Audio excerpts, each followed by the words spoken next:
Assalamualaikum warahmatullahi wabarakatuh. Waalaikumsalam warahmatullahi wabarakatuh. Alhamdulillahirrahmanirrahim. Allahumma shalli ala Muhammad wa ala ali Muhammad. Rabbi shrah li sadri wa yassir li amri wahlul 'uqdatam min lisani yafqahu qawli. Pertama-tama saya perkenalkan diri saya dulu. Nama saya Ami. Kebetulan saya sudah aktif di saya pendidikan saya ini backgroundnya pertanian. Memang saya juga hobi ya Bu ya. Nanam itu hobi dan saya yakin di sini Ibu juga pasti ada yang hobi nanam. Nah, tapi saya baru menseriusi kebun saya itu dari sejak tahun 2018. Jadi baru saya jadikan itu bisa menghasilkan uang gitu dari kebun saya. Kebun saya nggak terlalu gede, tapi alhamdulillah bisa ya jutaan lah saya dapat dari kebun saya. Gitu. Nah, gimana caranya? Nah ini makanya saya mau sharing sama ibu-ibu ya. Pertama-tama saya mau tanya dulu nih ibu-ibu. Siapa di sini ibu-ibu yang kalau setiap ada berita di TV ini harga cabai naik? Siapa yang pusing kalau ngeliat kayak gitu? Saya yang sambal. Apalagi yang makan sambal itu 3 kali sehari ya. Stres tuh. Kita sekeluarga bayangnya cabai semua, sambal semua. Apa sih bayangkan Bu, ketika cabai itu harganya meroket, itu masuk berita nasional, ya kan? Betapa orang Indonesia itu tidak bisa lepas dari cabai. Itu baru cabai.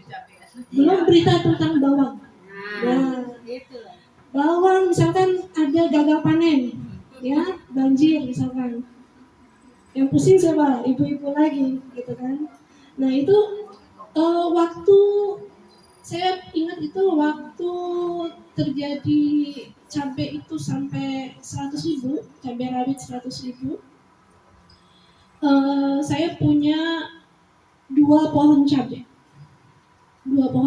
dan itu alhamdulillah lebat banget, gitu ya. Dari 2 pohon cabai ini, kebetulan saya di rumah yang makan sambal cuma suami ya Bu ya. Saya sama anak-anak nggak begitu makan sambal, jadi itu kelebihannya banyak banget. Nah, itu bisa kita bagi-bagikan ke tetangga dari 2 pohon cabai itu. Di saat harga cabai itu sedang melambung. Nah, di sini Bu maksud saya, kita mulai ketahanan pangan kita dari rumah kita sendiri, ya. Rumah saya kecil, nggak masalah Bu. Sekarang zaman udah canggih. Kita nggak perlu punya sawah Bu, punya kebun sekian puluh meter nggak perlu, ya. Dan misalkan Ibu gini, cukup lihat di tempat Ibu, bagian mana yang bisa kita taruh tanaman. 2 pot aja Bu, kayak saya tadi, cabai aja, 2 pot aja, itu udah bisa nyukupin kebutuhan cabai di rumah selama sebulan, gitu. Apalagi cabai itu bisa tumbuhnya itu sampai kalau dirawat dengan baik ya Bu ya, bisa sampai 2 tahun lebih, ya. Bisa panen berkali-kali lipat, gitu ya. Nah, jadi Ibu cukup lihat di mana nih yang kira-kira tempat yang saya bisa kasih tanam. Saya nggak ada tempat sama sekali. Oh nggak masalah Bu, kita bisa nanam di tembok. Kok bisa nanam di tembok? Sekarang ada planter bag. Planter bag Ibu, jadi kayak bekas terpal, dibuat kantong-kantong kayak gitu. Nah terus dipasang di tembok, ya. Nah itu kita bisa, nanti Ibu bisa searching di Shopee, sekarang udah banyak yang jual, namanya planter bag, gitu ya. Ada lagi yang namanya itu vertical garden. Sebetulnya saya mau bawa Bu, saya punya contoh pipa untuk vertical garden ke atas. Cuma saya punya bocil di rumah Bu, dimainin hilang, nggak tahu kemana itu pipa.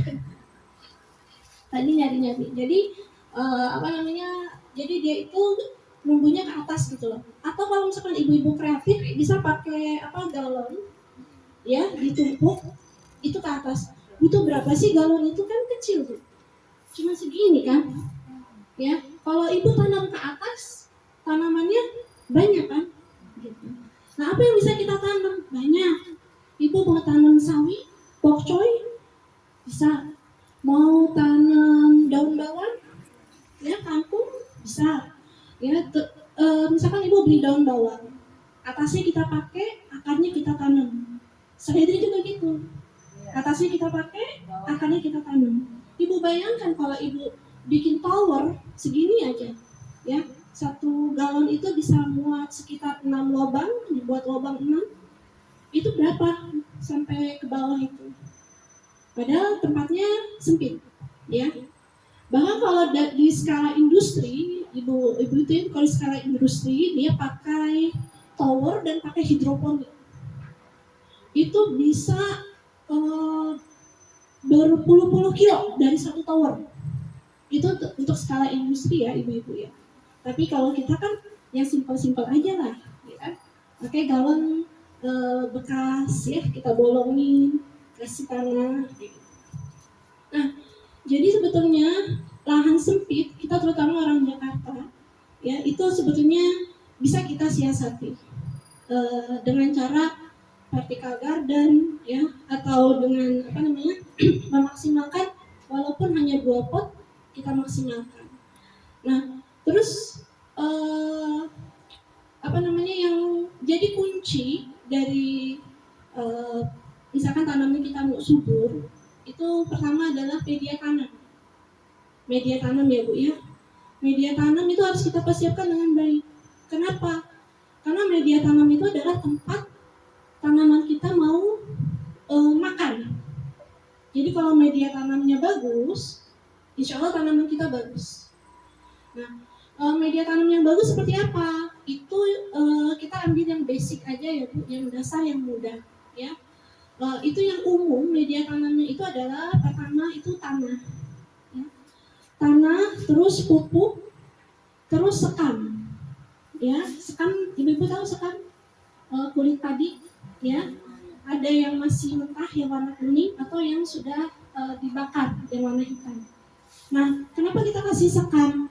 Karena kalau kita pakai tanah sama pupuk doang, itu tanah nggak ada pori-porinya.